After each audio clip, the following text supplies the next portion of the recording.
Death is a weird thing. There are times where it can be sad, there are times where there's relief involved, and there's other times where you have no idea what to feel whatsoever. My great uncle Norman passed away this week, and so I attended the funeral. He was a bit of a hermit, preferred to stay at home most of the time, didn't come to any family gatherings, but he did drive my grandmother into town to buy groceries for close to 25 years. I know that he liked reading, especially the novels of Louis L'Amour. I know that he loved cultivating and farming, and that's what I know. And so, like I said, I was at the funeral. I saw how sad my mother was, and my aunts, my grandmother, various cousins that I've barely ever met, and I myself found getting unexpectedly emotional. Being the frugal man that he was, Uncle Norman did not want to have some ornate funeral service. All it was about a dozen or so of us surrounding a bare bones metal coffin, and those closest to him would just lay down roses on top of the casket while the funeral director just spoke a few brief words. It was definitely not lavish, but it was appropriate. We tend not to remember people as whole beings, but rather abbreviated pieces of trivia or snatches of memory. It'd be really neat if I could download other people's thoughts into my head, but alas,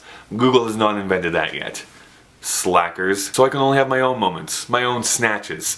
That came out wrong. And you know what, it reminded me of another death I experienced this week, or more of a rebirth. I saw Skyfall, the newest James Bond movie. Those who follow me on Twitter know that I watched and rewatched, in some cases, all of the previous 22 films of the James Bond franchise in preparation for this 50th anniversary of Bond. I loved it, but what I enjoyed the most, no spoilers by the way, is this short soliloquy that's spoken about in the middle of the film by the character M, played by Judi Dench. By the way, what if I could? She talks about the continued need of MI6, and in particular the 00 division. There's no longer this threat of the Cold War where it's government versus government. It's more these shadowy organizations that are dealing themselves within like the dark recesses of humanity. They're in the shadows. We need that organization that can shed light into those shadowy places. In many ways, it's also commenting on the actual franchise of James Bond. The silliness and the overt sexism that popularized the character in the first place is no longer representative of the culture as a whole. We can grasp and accept ambiguity in our main characters. We want to see arcs in character development. And blame Christopher Nolan for that part. I think that this film draws heavily from the Dark Knight trilogy in many ways. The entire Daniel Craig era of James Bond has been showing us where James Bond can go in the future, and now simultaneously bringing in those aspects of the character that we really loved about the previous movies. We have M, we have Moneypenny, we have cool action all over the place, we have Q back again. More like QT, am I right? Small joke. I'm really very excited to see where this series goes in the next 50 years. And after a rebirth, we come back to death. This week it was revealed that the company Hostess is going out of business, and with it, the death of the Twinkie. I myself am just going to follow the words of Louis L'Amour and enjoy the trail. Oh, that was awful. Oh.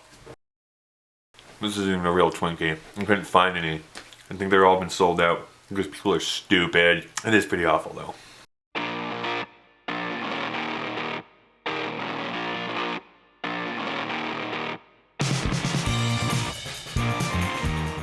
Everyone, I forgot something. I was sitting here editing and I just realized that I forgot to tell you all that I filled in for another fellow YouTuber. His channel is Robofilet, or Robofilet. I'm Canadian, so I always want to pronounce it the French way, I think. So I'm going to put a little annotation here on the screen, or on the video here. It's also going to be down below in the description that you can click on, so you can go over and see that. Slightly different from what I'm used to, trying to cram everything all into 1 minute.